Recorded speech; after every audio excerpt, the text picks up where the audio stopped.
kubasigurira kandi ico abasirikare b'abarundi bagwanira, ico intambara bagwanira, kuko nta musirikare agwana atazi ico agwanira, ico twita mu gifaransa la cause.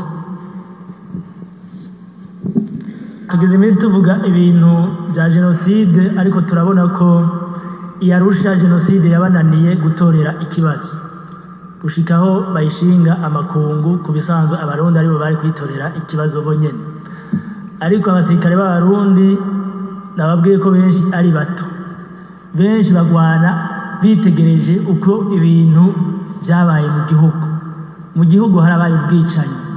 Ubwo bwicanyi mu kugwana abasirikare baraba uwutanguye kwica uwundi. Ejo bundi rero twarabonye ko muri iyi ntambara twarabonye abatanguye kwica abandi.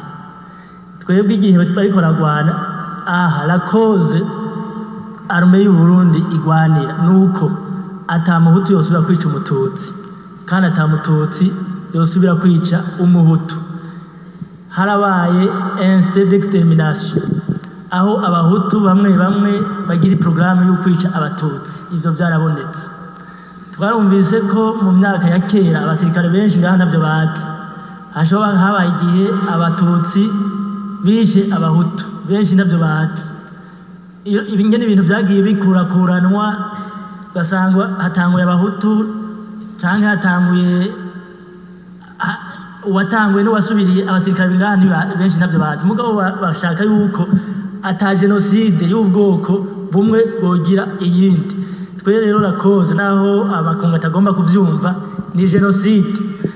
Ico kibazo tugomba kukibasigurira yuko umusirikare w'umurundi umusiguriye iyindi ngwano itahagaze kurwanya jenoside ntimuzoshobora kumvikana. Twagomba ko mubifata neza mukazovyiga neza, ariko kurwanya jenoside so kuvuga kwihorahorana, ni ukugira igisirikare cobamwo abantu badafise agatima kukumarana. Turaba umuhutu mubi tukamugwanya, tukaraba umututsi mubi tukamugwanya, turetse ivyo gukingira imbibe.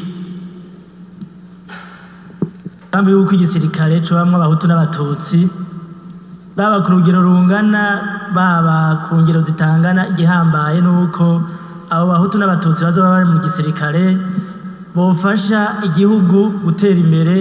Igihugu ata muhutu canke umututsi yokwiyumvira kwica mwene wabo. Uwo niwo mugambi nyamukuru turiko turagwanira. Ntabicishije amajambo, nagomba gusozera ngaha, ariko nkabamenyesha yuko ibi by'uko tubananya tugwana tugira ibiganiro by'amahoro, abantu ataco bazira bakaguma bapfa ku mabarabara, abasirikare ibintu bibababaza cyane gose. Ntidusaba yuko rebelliyo mwoboyaka inkoho, dusaba yuko rebelliyo yoreka kwica abantu ku mabarabara mu misozi. Nibashaka rebelliyo ize igwane n'abasirikare, nibashaka itere ibigo by'abasirikare. Ariko kuva iki gihe dushaka yuko ata muntu atashazira yosubira kwicwa. Kabangejeje ngaha, abasuye gukengurukira abashitsi b'iteka, namwe tugahava tubaha ijambo mukaza kumubaza ikibazo. Tugira amahoro.